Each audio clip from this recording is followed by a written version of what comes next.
मैं अपना परिचय देना चाहूँगी। आप ये मत मानिए कि मैं नेता हूँ। हमारा और आपका नेता का कोई रिश्ता नहीं है, क्योंकि आपके बगल में आपने एक गांव सुना होगा मौधा। मौधा सुना है? तो मैं पेपर दिए, शक्ति सैनिक इंटर कॉलेज में आपने पेपर दिए होंगे, और वो मेरे पापा का कॉलेज है। मैं उन्हीं की बेटी हूँ, श्री गजेंद्र पाल सिंह।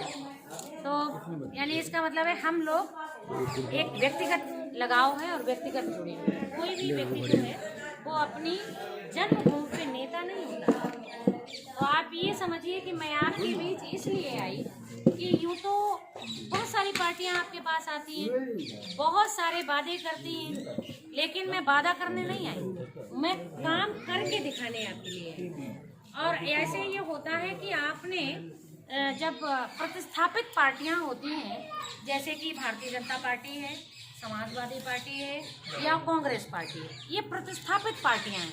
तो जब आप इनको वोट देते हैं, इनकी कैंडिडेट को वोट देते हैं, तो वो लोग ये कहते हैं, इसलिए काम नहीं करते हैं क्योंकि वो कहते हैं आपने हमें थोड़ी जाना, आपने पार्टी को दृष्टिगत करते हुए वोट दिया है ना।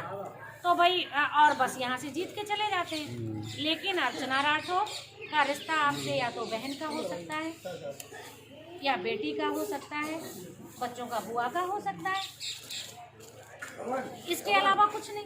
तो आप ये समझिए कि आपकी बेटी आपको ये आश्वस्त करने आई है, आप जब सपोर्ट करेंगे तभी मैं खड़ी हो पाऊंगी, अन्यथा खड़ी नहीं हो पाऊंगी, क्योंकि मेरी पार्टी आपके अपने यहाँ से जन्म लेने जा रही है। यानी आप ये समझ लीजिए कि एक जन्म हमने लिया था 71 में और दूसरा जन्म मैं लेने जा रही हूँ 2022 में। तो ये राजनीतिक जन्म देने वाले आप हमारे राजनीतिक जन्म देने वाले लोग होंगे। तो कभी मौधा सही, अब की बार भोजपुर विधानसभा से। तो कहने का मतलब है कि मैं समस्त बुजुर्गों से ये अनुनय और विनय करती हूँ कि अब की बार आप अपने वोट को खराब मत करिएगा। यदि आपने मुझे चुना तो ये लड़की आपकी वादा करती है कि आपके मान में, आपके सम्मान में कभी आंच नहीं आने देंगे। इसके अलावा अगर मैं कहूँ कि मैं ये कर डालूंगी, वो कर डालूंगी, कतई नहीं कहती। ये समय बताएगा कि मैं क्या करूंगी। आदरणीय शिवपाल सिंह यादव जी, जिस पार्टी के लिए मैं आपके पास आई हूँ, वो उस पार्टी के महानायक हैं आदरणीय शिवपाल सिंह यादव जी। वो हमारे राष्ट्रीय अध्यक्ष हैं। आपकी बेटी को उन्होंने बराबर का सम्मान दिया, आधी आबादी का महिला सभा का राष्ट्रीय अध्यक्ष बनाया है। और अगर मैं चुनाव हार गई तो समझ लीजिए मेरे जीवन को धिक्कार है, हमारी जन्मभूमि को धिक्कार है। अपमान मेरा नहीं होगा, हमारे समस्त भोजपुर वासियों का होगा। और तब आप सर उठा के नहीं चल पाएंगे। तब लोग आपसे कहेंगे यार तुम पे कौन विश्वास करे, तुमने अपनी बिटिया ही हराई दी, है ना। और जब बिटिया मायके में आती है तो वो खाली हाथ कभी वापस नहीं आती है, नहीं जाती है। आप बताओ। तो भैया ये मैनपुरी में ससुराल है, ये लोग मजाक ना बनाएं। इसलिए हमारी लाज, हमारी इज्जत सब आपके हाथ है। तो अब की फूल तो आपको वोट तो देना ही है। आपने फूल को दिया, आपने साइकिल को दिया, आपने पहले हाथ को दिया। तो अब जो कुछ भी आप अभी वोट तो देते ही रहते हैं। तो एक बार क्या आप अपनी बहन को स्वीकार नहीं करोगे? करेंगे? तो आप हाथ उठा के बताओ कि आप 22 में आओ, हम आपको स्वीकार करेंगे। उठाइए हाथ सभी लोग, ये सही है। तो हमारा चुनाव चिन्ह चाबी होगा। तो अब की बार आप कह दो कि भाई सब लोग जाओ वापस, हमने अपना नेता चुन लिया है और उसका नाम है अर्चना राठौर। उसका चुनाव निशान है हमारी कहाँ लगेगी? चाबी वाले खाने में। मार हमारी कहाँ लगेगी? चाबी वाले खाने में। और आपको ये भी बता दूं कि समय अगर निकल गया तो फिर पछताए हो क्या जब चिड़िया चुन गई थी। नीड़ के पक्षी उड़े हैं, फिर सवेरा हो न हो, हम मनुष्य लाचार हैं उड़ते समय के सामने। और कौन जाने रात बीते फिर सवेरा हो न। तो ये अगर आप वास्तव में अपने अस्तित्व को बचाना चाहते हैं, भारतीय जनता पार्टी की सरकार आपको क्या दे रही है? कुछ किसान होंगे जिनको वो कहते हैं कि मैंने वो 2000 रुपए दे रही है ना। कहीं कहती है उज्ज्वला के तहत आपको सिलेंडर दे रहे हैं। आपको मालूम है, एक तरफ सिलेंडर दे रहे हैं, दूसरी तरफ सब्सिडी बिल्कुल हटा दी। सिलेंडर भरने जाओ तो 800 रुपये पड़ते हैं, 300 में पड़ता था।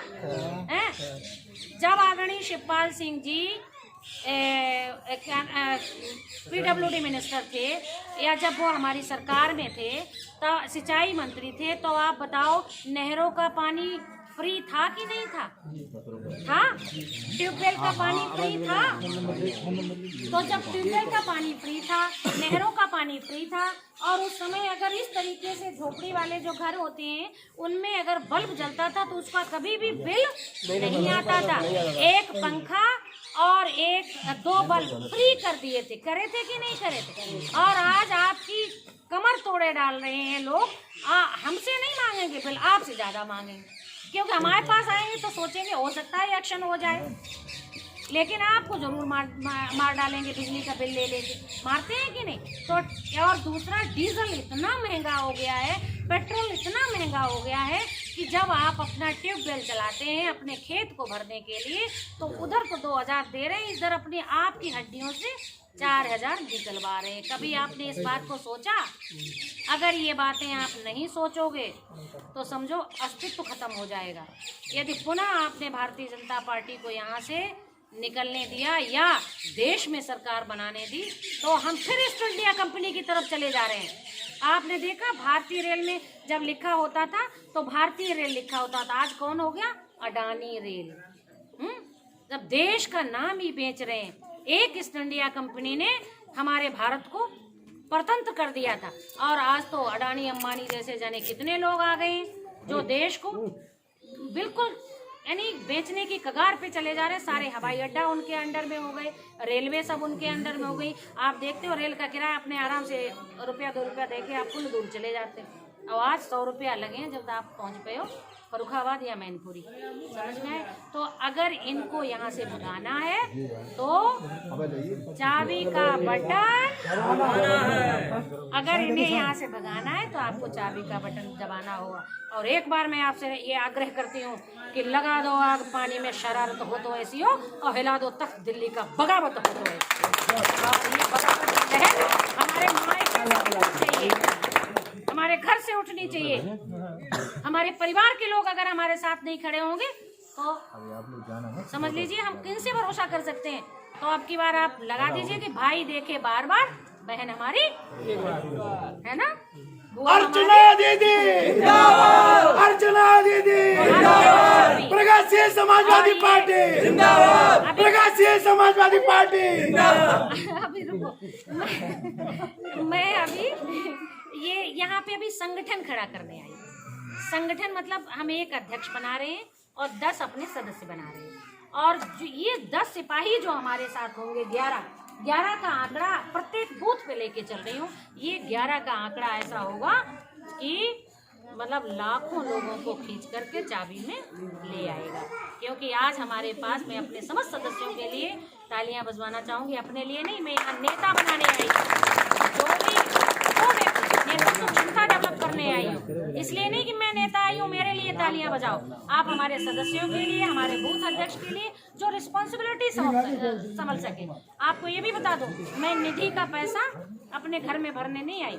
ईश्वर की दया से सब कुछ विद्यमान है पहले से। अपने पापा की, अपने क्या नाम, बुजुर्गों की प्रॉपर्टी को ही देखने के लिए हमें लोग रखने पड़ते हैं। तो हम ये मान लो कि जो भी मिलेगा वो आपके विकास में, आपके सफलता के लिए लगाऊंगी, ये मेरा वादा। दूसरा एक और हमारा पढ़ जरूर लेना, जो एजेंडा है जो मैंने दिया है आपको, उसे पढ़ जरूर लेने का।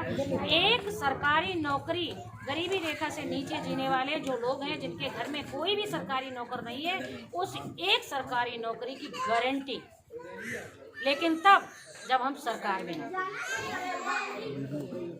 ठीक है, यदि हम सरकार में आते हैं, हमारे नेताजी आदरणीय माननीय शिवपाल सिंह जी सरकार में होते हैं, तो वो ये झूठे वादे नहीं करते।